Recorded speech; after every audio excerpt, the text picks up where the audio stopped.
And we are live. What's up, guys? Welcome to Fresh&Fit Podcast, man. We're here with a special guest, Elijah Schaffer. It's been a few years in the making, but we're here. Let's get into it. Let's go.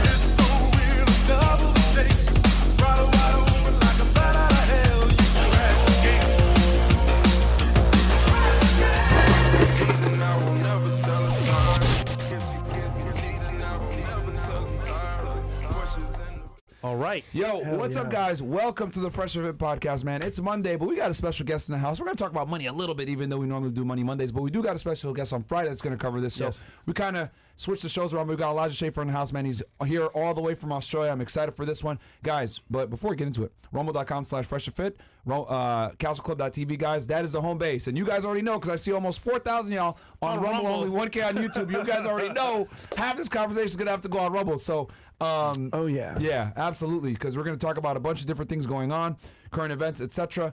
And then also, guys, just so you know, we're keeping the crypto course open for you guys for one more day. It's since it's a Money Monday, we're like, you know what, we'll close it tomorrow. We got over 100 people in there, man. Let's go. So go ahead and get in there. Charlie and Miguel got like another like 700 or 800. So people are really like loving it and getting in there, man, making money, because at the end of the day, results don't lie, man. They've made a few millionaires in there. So go ahead and get in there. And I think it's going to close tonight. Is going to be the last night.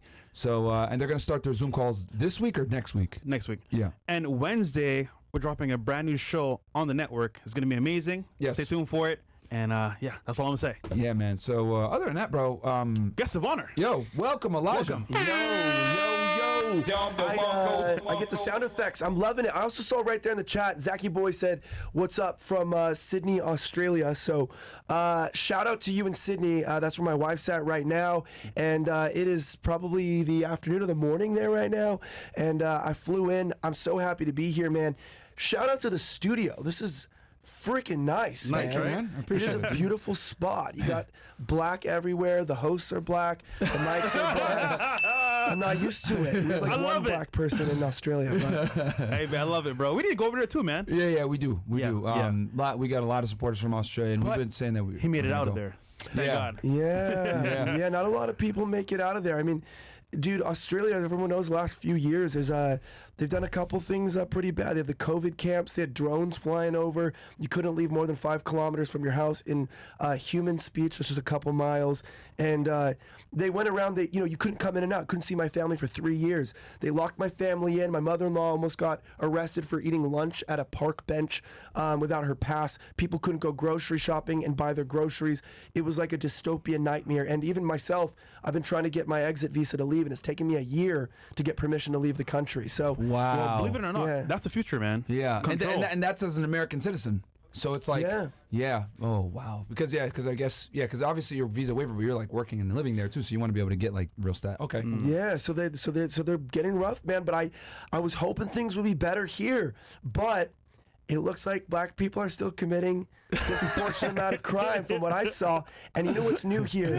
Why is it when I walk by any black people, they smell like weed?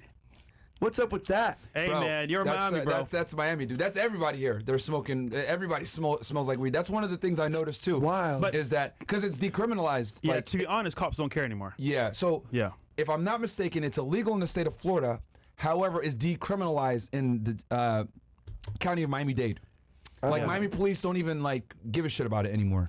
You got people smoking blunts in Wynwood in front of cops. Yeah, just like, what's up? Even though it's illegal. Damn. Because I guess they just have too many other cases. Bro, I ain't gonna lie, man. The AG's office here and the police here don't do shit. Oh yeah. They don't do nothing, bro. Well, I just got to say this because of the chat. I love black people. And that's why I was invited on. You hear that, man? I was invited on because I am an honorary black guy. Yeah. I'm actually a black woman tonight. I'm feeling my gender's switching up, and I really appreciate it. No, but shout out to everyone in the chat. You know, you can be whatever you want. And the best thing is if you commit a crime, just identify as somebody who hasn't, you know? Yeah. You can be a free man if you'd like to be. So it's 2024, guys, and thank you for having me on. Hey, bro. We respect whatever you identify as. Thank you. Wait, does he get the N-word pass now? Yeah, I don't give a shit. We'll wait till Rumble. I'll use it. We don't give a shit. It's actually so funny how people get triggered by words, bro. Like, it's just comedy to me, but whatever. Yeah. Yeah. Do you go on X? Someone said, "Oh, you're an N-word." Yeah. And then, I'm like, it just said a Bro, word, if you played Xbox back in 2005 like bro, I was. roasted. Bro, come on, man. That's all they do is Call of make Duty. fun of you. Yeah, they call you black. This is all You they know do. what? You gotta have thick skin to be on the internet in general. Yeah. I was just talking. Do you know who Gavin Mcguines is? Yeah. He started Vice. You know, like he's the OG, and he was like. Is he still with them? No, well, Vice went out of business. He Yeah, sold it. he He left, cashed right? out. Yeah, he got the fuck out of there. Now we run Smart man. Censored TV, which is what we do. Censored.tv. It's amazing. You guys got to check it out. It's all like censorship free, comedy based. I just watched it. Political commentary. And so like he was telling me, he goes, "Damn, bro, what did I just see?" And I was like, "What?" He's like, "People are making fun of your dead mom. They're like putting like dicks in her mouth while she's." Whoa, shit. Dying on her deathbed and stuff. I go, Whoa. "Oh, you're just getting in on the lore, bro." And he's like, "Yo, dude, this is the sickest shit I've ever seen." I was like, "Bro, you don't even know what it's like being on the internet." I go, "They were taking my mom died from like a very rare cancer. She was like a community, activist organizer, the most beautiful, wonderful woman.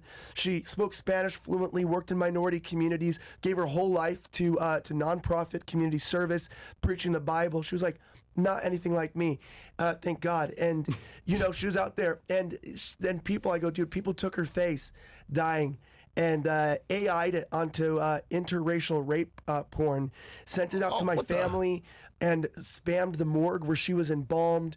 And I go, Whoa. this kind of stuff you go through when you're on the internet, for people that don't like your opinions, you gotta have thick skin, because going after dead people is already pretty rough, but going after someone who sacrificed her life for the less fortunate and help people, and then sexualizing them into deep fake porn, and seeing your mom like that is like, it thickens you up a little bit, you know? Yeah, And nothing can phase you if you've been through that. I'll tell you that. Yeah, he was like, damn, I'm not ready for this level of the internet. I'm like, the guy who started Vice isn't ready for this. He's like, no, I can handle it. I was like, yeah. Okay.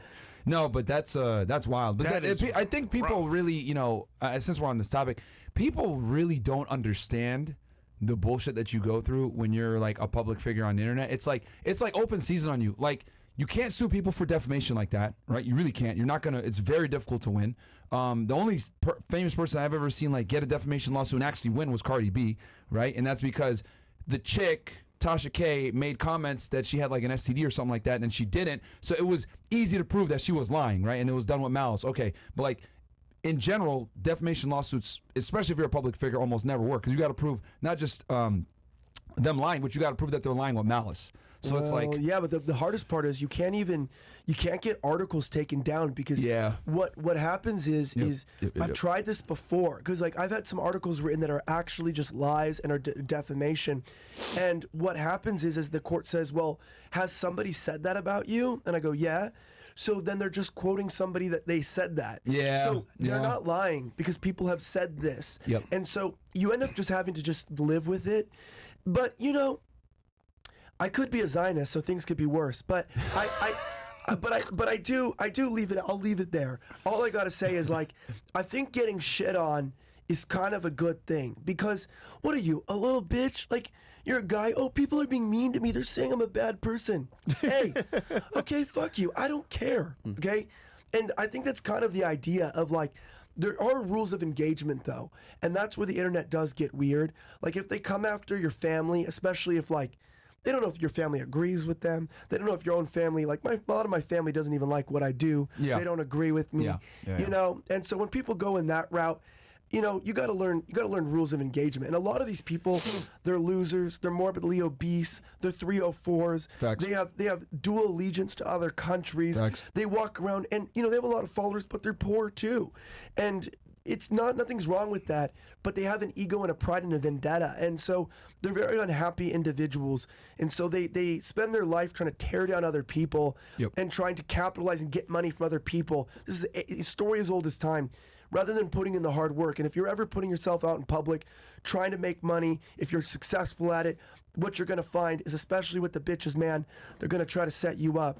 Bro, I mean, we know that better than anybody else right now, dude. Holy. Not only that, but like, I've come to realize that, like, especially with like our channel, and I'm sure this happened to you too, is when you start to become successful, like other YouTube channels will damn near conspire to go ahead and try to bring you down. And we saw that when, certain streamer made a video exposing certain things, how they were all in communication using a certain pawn to go ahead and try to destroy us. And they were going to go ahead and continue to perpetrate the lies until we exposed it. Like, then it put the pressure on them to have to come out and say, oh, she already had the procedure done, if you know what I'm saying. So I got to say this, though. Shout out to CGA for breaking the news. Yeah. That nigga was like, this is some bullshit. He broke the news, then I did my video, and that put an enormous amount of pressure on them to say, okay, we're going to come clean now. But let's imagine we didn't put that pressure on them. Yeah. They would have kept saying, oh, she's pregnant, etc., and lying. And they did that for what? For views. And you start to realize when you're a certain type of creator, you have certain viewpoints. They've done it to you, they've done it to us, they've done it to other channels I've seen.